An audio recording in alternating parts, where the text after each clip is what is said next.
Antonio, thank you so much for joining us. Thank you for having me. I'm really excited to be doing something today. Okay, good. That's the thing, right? We've been kind of like shut up for a while, or shut in, I should say. And are you just starting to kind of get out and do some projects and make some things? Or? Yeah, it's funny. It's kind of been all over the place, scattered. Like the first year of quarantine, where I didn't leave my house for a year, and I forgot what sunlight felt like. And then the latter half of the quarantine, it started like getting a little bit more lax, and people started doing like short films and stuff. And I was getting really into that, applying to Backstage a lot, and I would do a short film, I don't know, like every other week. And then work called me and said, "Hey, come back." And I was like, "All right, I guess I need money." And then it kind of like petered off a little bit, so started doing less. But every once in a while, like whatever opportunities come, I still apply to Backstage often. And absolutely, yeah. You're pursuing all those opportunities. Yeah. And you were saying that really you'd like to be a part of set productions, that you're there to just kind of be helpful. What kind of roles do you play on set besides actor? Yeah, so acting is the main focus, but I pretty much like doing whatever it is that people need me to do. All of my favorite projects that I've been a part of are projects that friends are doing. There's just like the camaraderie, it creates like a professionalism. Like on a professional set, there's a professionalism, like we are standing tall and straight and we are doing the jobs that we're supposed to do. But when it's your peers, your people that you've known for a long time, there's a professionalism just based off of the respect that you have for each other. And I like doing those projects because I have like not even the smallest bit of fear. If somebody says, "Hey, you want to hold a boom mic for 8 hours?" I will absolutely do that. Nice. Can you hold this reflector over your head for 12 hours? Absolutely, yeah. I'd love to do that. It helps because you're strong, so. Thanks. Yeah, so pretty much any capacity. I've edited before, which is time consuming and hard, but for an actor, we don't always get that much control over what we're doing, but oh boy, when you're editing, all of a sudden you get to control everything. It can be really fun, honestly. But what are your processes for creating some of the work that you do short form on TikTok? So when I first started doing TikTok, it was in the midst of the pandemic, and when everyone was like, "Okay, this is a platform where I can express myself because I'm bored at home," I started with the idea of like, oh, I could be funny, I could do whatever stuff. And it just wasn't really clicking with me, and it didn't really feel, authentic. And then one day I decided to just talk about Star Wars. And it spiraled out of control. And like, then I started getting a following, and then I started enjoying doing it. And it came from a place of all my friends, my roommates, all my family, everybody in my life knows that like when I start talking about Star Wars, I perk up and I get this like glimmer in my eye and like I'm a different person, like I had a cup of coffee or something. Yeah. It's just because it's what I'm passionate about. And I found that when I'm talking about something that I'm passionate about, specifically my TikTok page, I just talk about Star Wars books, or that's how it primarily started. I recommended books or whatever. When you're excited about something, other people are excited about something. And I have some stuff that I do on TikTok, like I'll talk about a book for the longer format 3-minute TikToks. And those are the ones that don't do well, but I do have that core group of people that does watch those, that does want to hear that, and I'm doing that for them, and I'm doing it for me because I want to talk about this. And as long as I continue to talk about or do what I want to do, then it just continues to work. And every single time I try to fabricate it and be like, okay, this is what people want to see, it stops working. So as long as I just focus on that, it just works. And so. Speaking, that's a great point. I feel like TikTok is all about authenticity and finding something that really energizes you and excites you, and you found that. But that core group, the people who love those Star Wars books, there's probably a lot of people in the general public who might only think of the movies when they think of Star Wars, but there's a lot of rich stories in the books and huge, rabid fan base. How did you find those Star Wars books originally, and what got you so excited about them? The books is kind of a more new thing for me. Star Wars has always been a part of my life, but I read some books when I was a kid, some junior chapter books, or a book here and there throughout my life. But my favorite character in Star Wars is Ahsoka Tano, who's popularized in the Clone Wars and now in The Mandalorian. Yeah. And I was in Barnes & Noble one day, and the Ahsoka junior or young adult novel had just been released. And I saw it saying there was a stack of like 300 of them, and I was like, I should pick that up.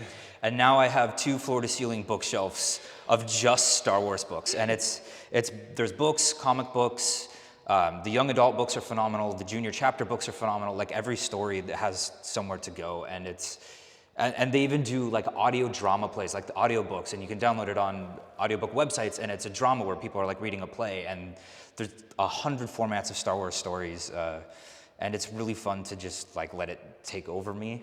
Like it's kind of like my identity now. But I mean, I can definitely understand that, especially when you've started putting out these videos about it and people have responded, because now you're starting to get this following on TikTok. I like what you were saying earlier about how you still have to stick to your true self, even as you build this group of people that are interested. Now that you are starting to build that TikTok, is your future on TikTok, building this channel more, or do you see other things for you to kind of venture out with? I see TikTok as kind of where I'm most comfortable. I've made a lot of friends, and a lot of friends very quickly, and a lot of people that I really respect and care about, people that I would consider friends for a long time, and a lot of them I haven't even met because I've just made them through TikTok. But TikTok has sort of been a branch into other things. My Instagram has been starting to grow because of TikTok. Oh, nice. I got a brand deal with a company called Her Universe, which is ironically my favorite clothing company, and they reached out to me. They're like, wow. hey, we see you wearing our clothes. That's awesome. They primarily do like Star Wars and nerd culture stuff. It's sort of the dream. Yeah. Is that you do something and then someone's like, hey, I'll sponsor you for that. Yeah, exactly. And then I have friends who will create projects, people that I've met on TikTok, and then I go and be a part of their projects. So it's like home base of like comfort with my Star Wars community, and then that blossoms out into hundreds of other things. Who knows? This could lead to a TV show at Yeah. some point, right? And speaking of performing, because you are an actor outside of all this short form work that you've been creating, what kind of roles or projects are you looking to perform in as an actor? I've been trying to expand what I'm interested in, because I used to be focused on like, this is what I like to do. I used to really like doing Shakespeare and like serious dramatic work. I really like playing villains. I find that I can like focus myself in and be like intense or whatever. Yeah. But the more I explore other outlets of performance, I seem to get positive feedback on them. I do have those set kind of characters that I like to play. Like I do like to play the villains. It's just fun. It's a good way to let off energy that I can't let out at home maybe. Totally. I'm getting the Gaston from here 5 a little bit as well. Yeah. Yeah. So I don't know. I don't have like a set. Like I have like the dream roles maybe, but Yeah, absolutely. So our producer Victor insists that he met you on the set of 911. Where did you guys actually meet? we met on the set of SWAT, which went by the codename American Eagle, I think. No one will ever figure it out. What were you guys doing on the set? I can't remember. There was a lot of this. Yeah. A lot of sitting in a room and waiting. And then it was like a week-long shoot. And they brought us into a room and glass exploded, and they said, put your heads down, and I didn't know why the glass was exploding.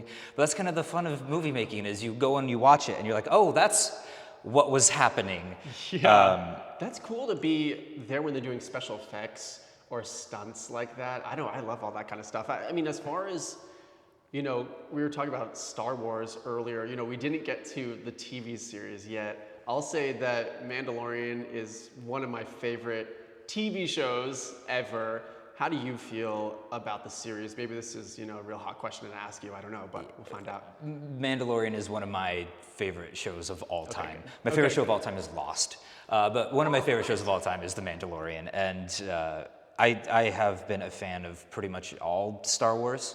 It's very hard for me to dislike Star Wars. Like, without shame, even the worst content, I love something in it. Right? You're here for it. So, yeah. Nice. Yeah. What do you think of, I think that's a good way of looking at it too. You just love it. I mean, what do you think of fandom as a whole? Maybe when it comes to Star Wars or Marvel or just in general. I mean, there's healthy fandoms, there's not so healthy. What do you think? Yeah.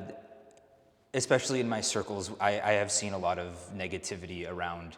It seems like Star Wars can be a toxic community, whether people are talking about that movie or that director or whoever or whatever is happening in Star Wars. But I think the angry voices are always louder than the positive ones.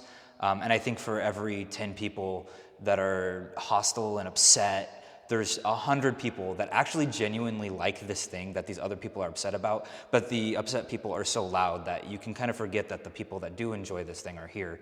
And for me, one of my favorite Star Wars products of all time is generally considered one of the worst.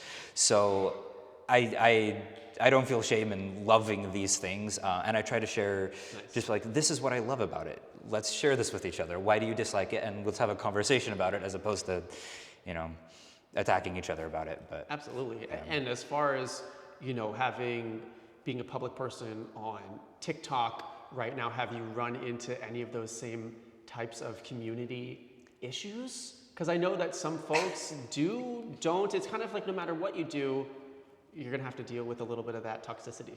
yeah, I made a video where I said that I enjoyed The Last Jedi.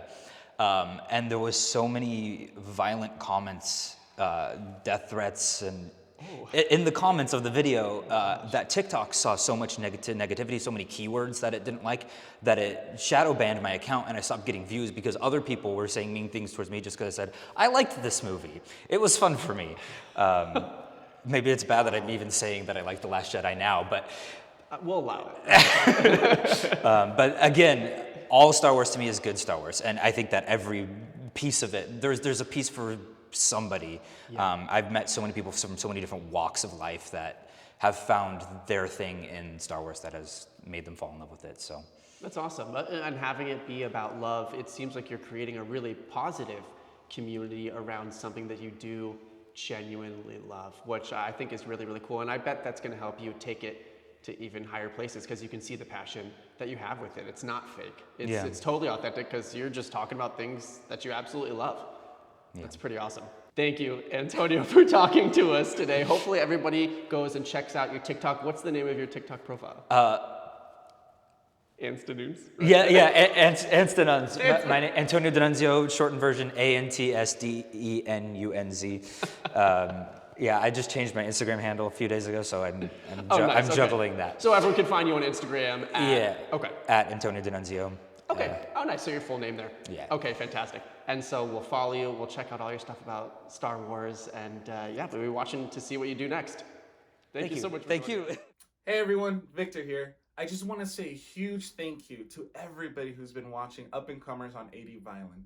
Thank you so much for everybody who's liked, who's subscribed, who has given us feedback on the show. Thank you so much. We truly appreciate it. Thank you so much for watching. That being said, thank you to all of our guests.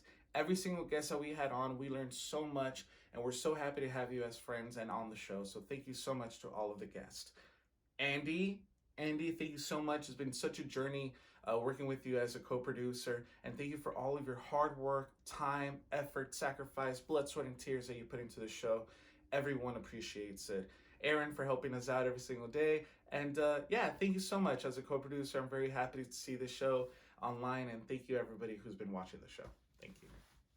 Thank you for watching Up and Comers. This was actually our last episode of our first season, but we'll be back to do more very, very soon. In the meantime, look out for a brand new sketch comedy series we're going to premiere here on 80 Vineland. If you like what we're doing, like this video and subscribe to our channel. It would really help us grow. And check us out on TikTok and Instagram at 80 Vineland for all kinds of fun short sketches. Thanks.